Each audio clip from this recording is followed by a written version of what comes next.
Hi, second graders. So I'm sure you've been noticing too, but I've been noticing a lot of changes outside now that it's spring.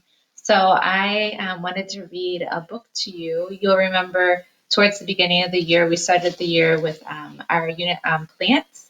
And now's kind of a good time to observe those plants and the changes that are happening. So this book is called Flip, Float, Fly. And it's written by Joanne Early Mackin. Take a breath and blow on a fuzzy dandelion. Whee! One puff sends seeds soaring like small, soft feathers. They parachute up in the sky. Maple seeds whirl and twirl in a breeze. Flip, flutter, float. The wind lifts them up and off the tree.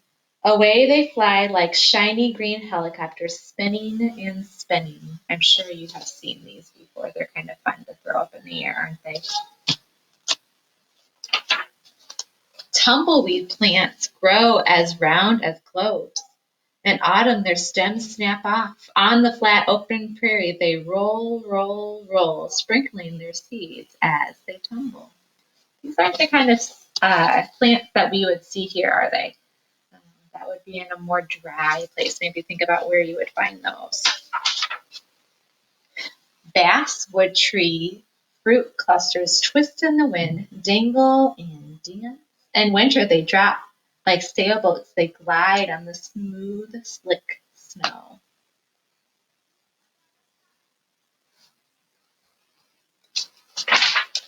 Locust tree pods look like long brown smiles. They dry, split open, and curl apart, carrying seeds such as side scoots along, sliding on slippery ice. Skitter and skate. Seeds bump off along the way.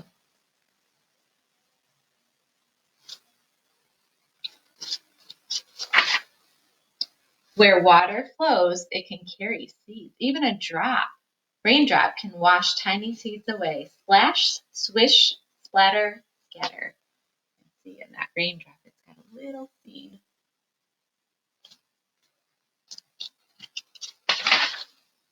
The air inside a coconut helps it float. Bounce, plop, it drops into the ocean and drifts away on the waves. Even a coconut is a seed. It's a pretty big seed, isn't it? Some seeds move on their own. Poke a touch-me-not seed pod and fall. Pop, fling, the pod explodes. The seeds are flung. Surprise!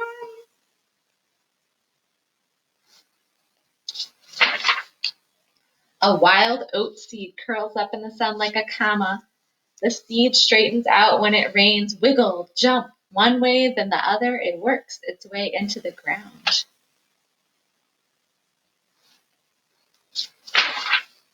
Animals move seeds around too. A bat finds a feast in a fig tree and wings away with the seeds inside.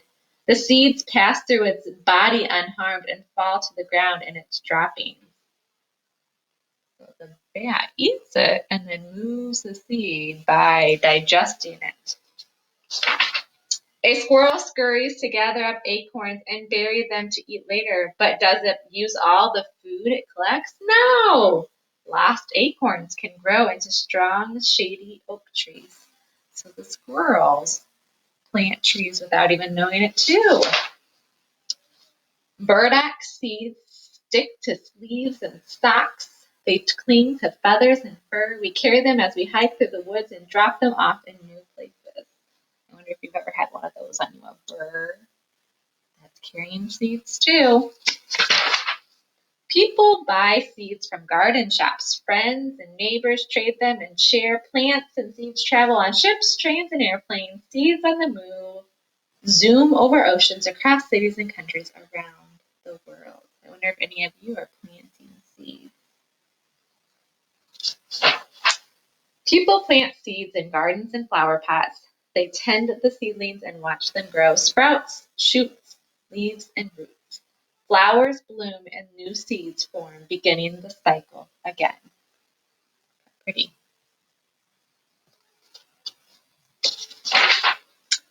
And here's a picture of the seed pod, fruit. a seed, shoot, sprout, seedling, nut, flower, leaf, stem, and root. All of those plant parts that we've talked about. So I wonder if you've noticed any seeds. I'm sure you've seen those dandelions in your yard, and soon they'll turn into this, and then you can blow it and you're spreading those seeds. I know mom and dad don't love that, but there's so many amazing ways that these flowers and plants and trees get replanted by us or animals or just moving on their own. All right. I hope you have a good day. I'll see you soon.